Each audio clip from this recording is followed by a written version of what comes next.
Welcome to Sex in the Digital Age on God TV. I'm your host, Craig Gross with XXX Church, and today we're going to be talking about sex. On other programs, we've been talking about pornography, and oftentimes around this topic, most people tend to think this is all just bad news. You know, this is all stuff we need to avoid. But today, specifically on the show, I want to talk to you that are married about sex in your marriage being a good thing. Because oftentimes, pornography and sex, even the stuff that we see on TV and in the tabloids and the media, it's presented in a way where then we continue to think it's a bad thing. But I want to talk to you about this being a good thing in your marriage. I know it's uncomfortable. I know for some people, they go, I don't even know how I could even watch this show because just the pure mention of the word shuts you down. You start thinking, well, I can't talk about this. I can't discuss this. And I think probably the best thing for me and my wife, I've been married now 19 years to my wife, Jeanette, because of the ministry that we're involved in, not because we're so open about this stuff and it's so easy to talk about.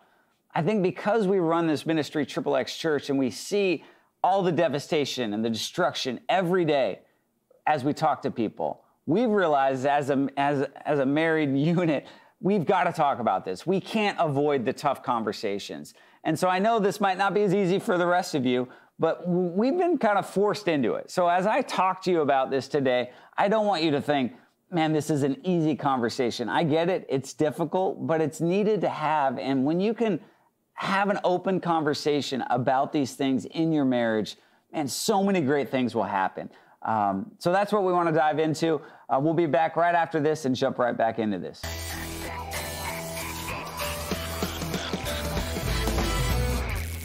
Struggling with lust, porn? Is your marriage in trouble?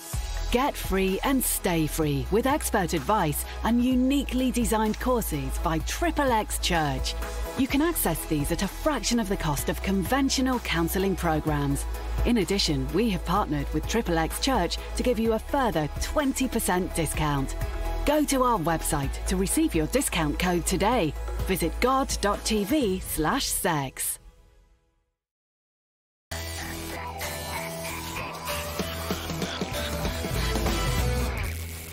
Welcome back.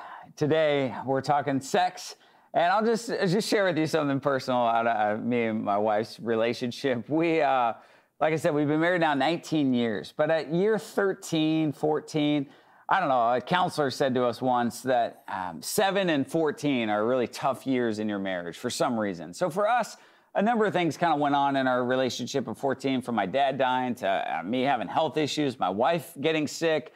It was just like a storm of things kind of crashing down in our lives. So my wife suggested we go to a marriage conference with most of you men that are watching this. You could just go, man, I've been there as well. And it's probably the last thing you want to do, but you're like, okay, sure. At least that was my impression of this. So we end up at this marriage conference, and it wasn't like our marriage was on the rocks. It was just one of those things of, hey, we just need some other people to speak some life into us through this kind of hard season of life that was happening. And so for me, though, it's hard to kind of shut off my ministry mind or even the entrepreneurial kind of sense in my mind sometimes. So I'm sitting at this marriage conference, and there was some great information in it, but a lot of it was just like goofy, not real, not that practical. And they got to the session about intimacy. And for my wife and I, because of XXX Church, this hasn't been a struggle for us, and we've been very out, like I said earlier, out front and open about this. So I'm listening to this session, and these two couples were both up there talking, and they were talking about expectations in marriage and sex. And then they didn't even say the word sex. And then the husband said, well, you know what? I thought my wife would shave her legs every night before we went to bed. Oh, I was wrong. And then they kind of giggled and laughed, and then that was it. And they didn't talk about pornography. They didn't talk about, sex, really. And they kind of left it at that. My wife and I go back to our hotel room that night, and we just dove into this conversation.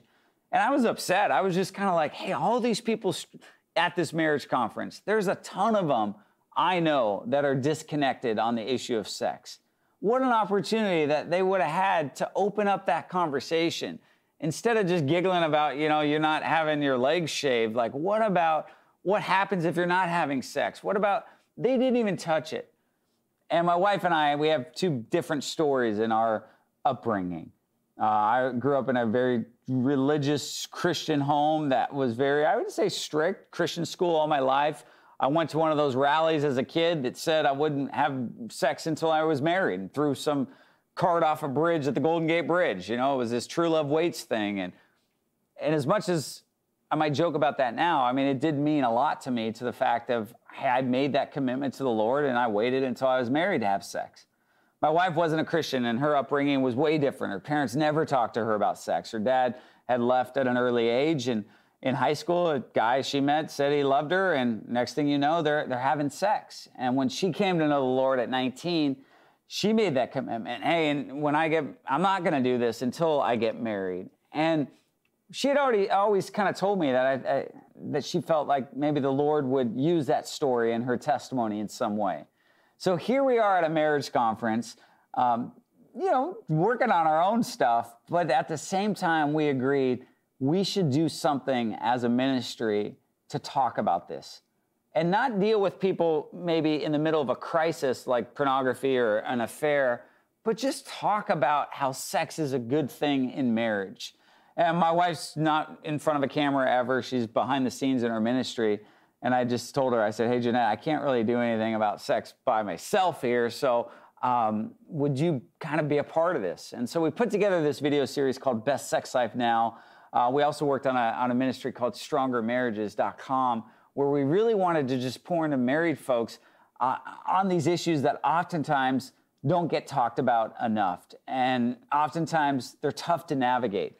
But the Bible says this in Corinthians, in regards to marriage and in regard to sex in marriage. It says this: it's good for a man to have a wife and for a woman to have a husband. Sexual drives are strong, but marriage is strong enough to contain them and provide for a balanced and fulfilling sexual life in a world of sexual disorder.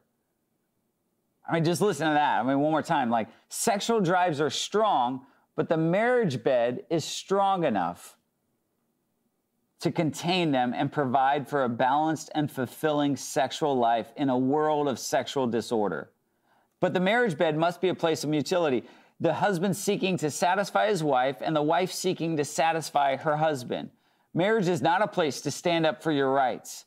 Marriage is a decision to serve the other, whether in bed or out. Abstaining from sex is permissible for a period of time if you both agree to it, and if it's for the purpose of prayer and fasting, but only for such times. Then come back together.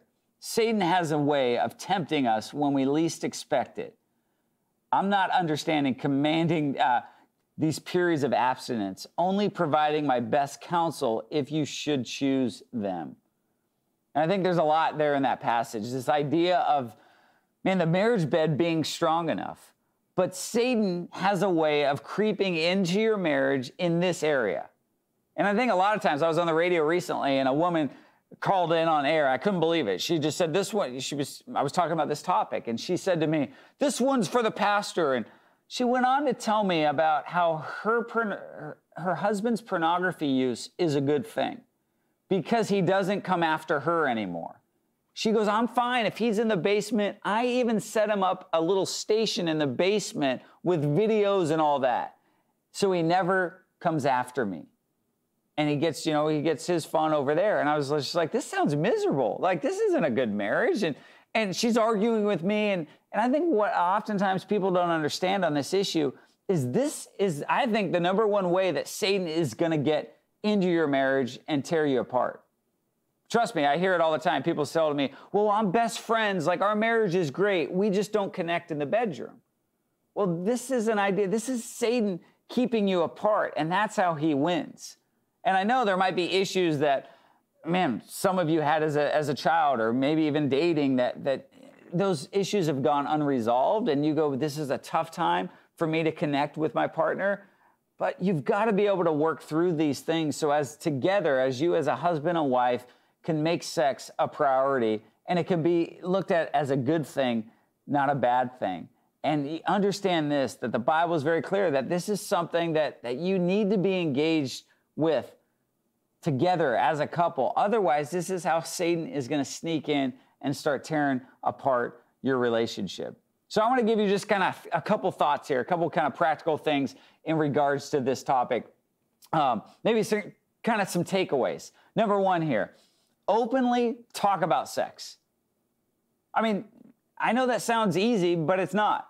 In fact, this is kind of wild, but when the 50 Shades of Grey book came out, I remember my dad had passed away and my mom had read all those books. I was just kind of shocked. I was like, Mom, you're reading? Oh, yeah. I was like, are you going to go see the movie? She's like, I don't know if I need to see the movie. And it's weird because I'm having this conversation with my mom about 50 Shades of Grey, which I'm like, holy cow, like, why are you reading this? We ended up talking through this with my mom and I found out at 40 years old that my mom and my dad were virgins when they were married. They weren't Christians. And I was like, Mom, how come you never would have told me that as a kid? Like, you just told me not to have sex, but you and Dad never talked to me about how you did things the right way. And oh, she's still at 40 years old, doesn't want to talk to me about it. It's so like closed off, but yet I find her talking to me about 50 Shades of Grey, which is the furthest thing from anything that God has planned for us when it comes to sex. And the interesting thing there, though, is that movie and those books caused my mom to talk more about this than she ever had. And as we got into this conversation, though, and obviously we've written a lot about those movies, those books on our website, and what we found is oftentimes people are uncomfortable talking openly about sex. Maybe for you and your spouse, it's, hey, what I would desire, what I would like, what I'm comfortable with, what I'm not comfortable with. We're not having sex enough. Oftentimes those things, if they're not said right, could lead to an argument or can lead to just, discomfort where you're just going, no, this bothers me that you would say this. But just being able to have a conversation with your spouse, we're going to talk about your kids as well, but with you and your spouse to be able to just say, hey, let's dive into this. Like, here's what I would like, to not just an expectation, but yeah, here's some things that aren't going on in our marriage that I'd like to see. And man, I can't encourage you enough, as uncomfortable as it might be, to just openly talk about sex. Number two, make sex a priority. And some of you are going, a priority? And guys, I mean, I can only speak as a guy on this issue. We're up for sex most nights, like a priority. Great. That's not a problem. But what guys don't realize sometimes is your wife's wired a lot differently. So in order to make sex a priority, that's not just, hey, before you get to bed that night, hey, let's have sex.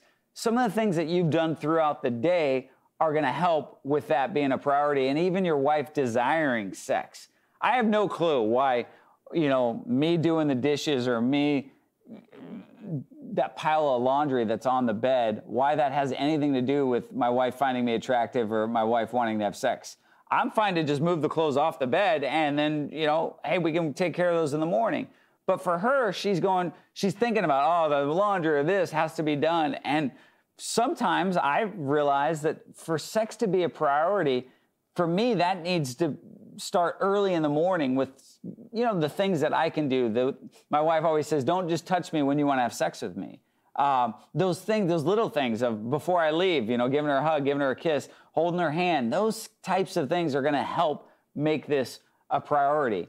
But I think as a couple, the easiest thing that I would kind of challenge you with in this regard is just you and your wife both sitting down and saying, hey, how often do you think we would want to have sex? Because you need something to kind of shoot for. Because your wife might say, well, I think sex once a month is fine. But you as a husband might go, I was hoping for sex every other day.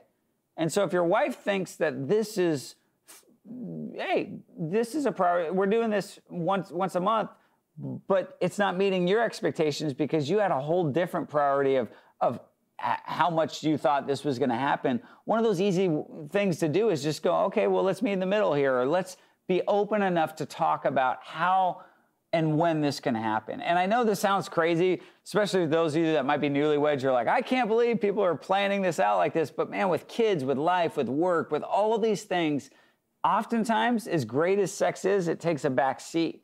And so you need to have this scheduled. You need to have this kind of at the forefront, I think, of your relationship. Otherwise, you're just roommates. You know, if I leave for a trip or if I walk out the door and I don't give my wife a kiss or a hug, we have this joke that, okay, see you, roommate.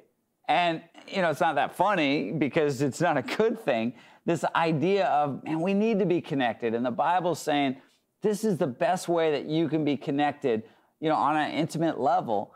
And I think in order to do that, you've got to make this a priority and you've got to be on the same page. Maybe there's some give and take on, okay, I was hoping for this amount of times, you're hoping for this, but let's meet and let's shoot for this as a goal so we can stay connected. A few more things I want to share with you when we get back. So watch this and we'll dive right back into this.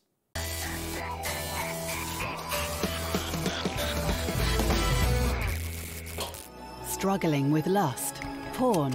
Is your marriage in trouble? Are your children asking awkward questions about sex? XXX Church offer expert advice in uniquely designed courses at a fraction of the cost of conventional counseling programs. Best sex life now. Whether you've been married for 20 years or 20 days, this course is a must for those who want a great marriage that includes a great sex life. Fighting for my marriage. Go from crisis to joy in your marriage. Touchy subjects for parents who don't know where to start in a confusing, media-saturated world. Guide your kids safely into adulthood through meaningful conversations on sex, relationships, and other potentially embarrassing subjects. To accompany this series of Sex in the Digital Age, in partnership with our friends at XXX Church, we're offering you access to all X3 workshop resources at a 20% discount. Go to our website today and receive your discount code. Visit god.tv/sex.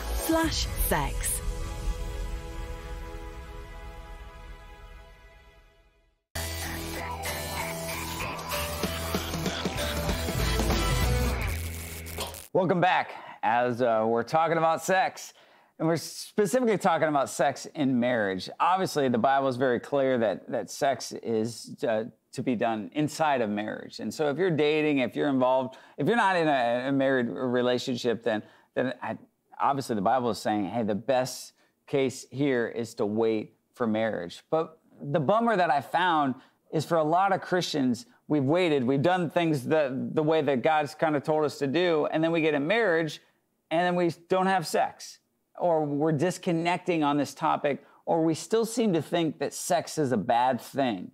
And I know it might have been a bad thing, you know, and things might have happened prior to marriage, but inside marriage, sex is supposed to be a positive thing. I had a situation with one of my best friends for years. He got married, he was a virgin when he got married, and we didn't argue. I mean, we were great friends, but it was always uncomfortable as we talked about our relationships with our spouse, specifically his, because I would just say, hey, how are you guys connecting on this level? And he just said to me, he said, oh, you know, my wife, she's had issues from the past and she's very uncomfortable with sex. And, you know, that's a tough one to navigate, obviously, as a friend. And I'm just like, hey, whether it's counseling or whether it's you guys talking through that, I think that's a big deal. And he's like, but we're great in every other area of our marriage. I was like, yeah, but this is a big one to not only not be great in, but to be completely striking out in. Oh, no, it's good. And so we would always try and bring that up. And it was one of those issues where eventually, I'm sorry, I mean, I've seen this so many times. If you're not having sex with your spouse is going to probably have sex with somebody else, or they're going to lead into pornography or a number of other issues. It's just, I would say, next to impossible if you're in a sexless marriage for one of your partners or for both of you to stay faithful. And so my friend ended up finding himself in the middle of an affair.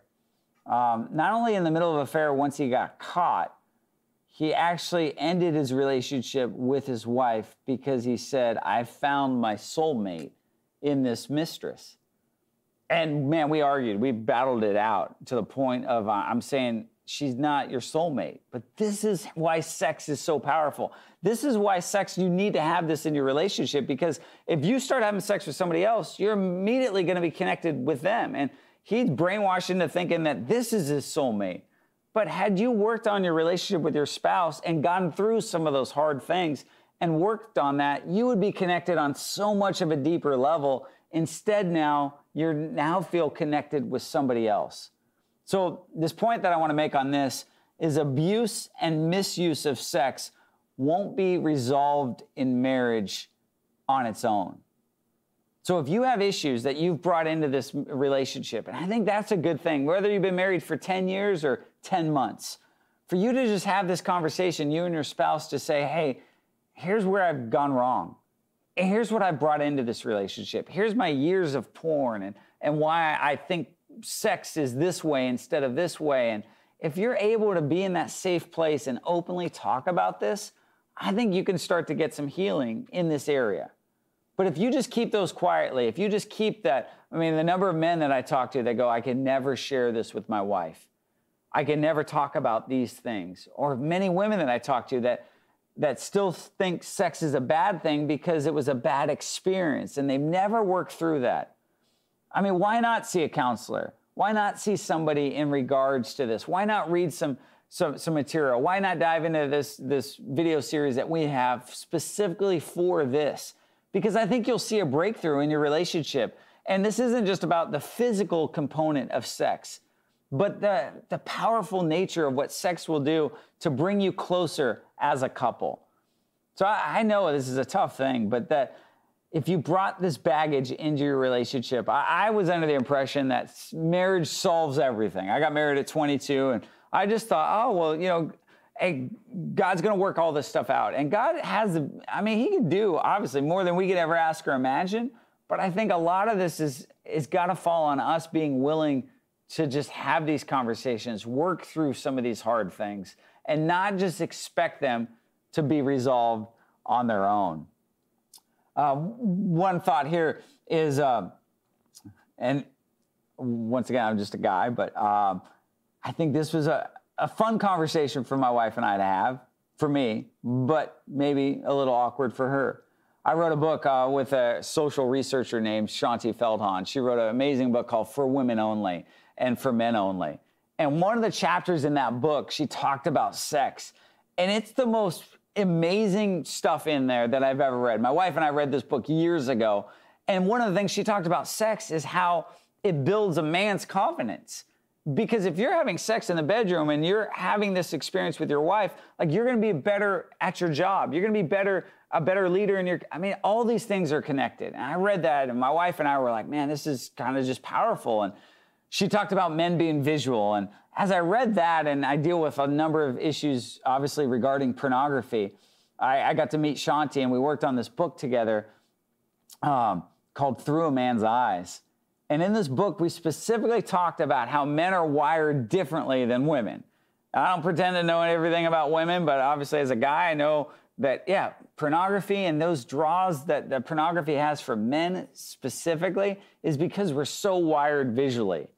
And so what Shanti had said in this first book is that to wives, hey, your husbands want to have a visual fantasy of you. And for me personally, my wife and I, I never really struggled in the sex department. But after about 5-6 years of being married, I said to my wife, hey, I don't really like doing everything in the dark. I sleep in the dark, but that's with the lights off. What about we turn a light on? And, for a guy to have that visual, a picture of your wife. And I know for women, that immediately just goes, oh, well, I don't look like this. And I'm in all those issues. But it's man, get through some of that stuff because you and your husband, that's a way where you're able to connect. And we wrote that in the book, Shanti and I, just because I was the guy kind of chiming in on this woman's book that, for a guy, they would like this. And I can't tell you how maybe challenging that was. We heard on Facebook, and we heard on all the comments, I can't believe you would say this or that. But it was just this idea of, as you as a couple, man, I say to my wife, it'd be nice to keep the lights on. You know what my wife says to me? It'd be nice to not have your computer on the bedstand. Oh, she goes, that's not attractive. Like, why don't you keep work out of the bedroom? You know, like, you know, so there's some things I'm like, what is my computer?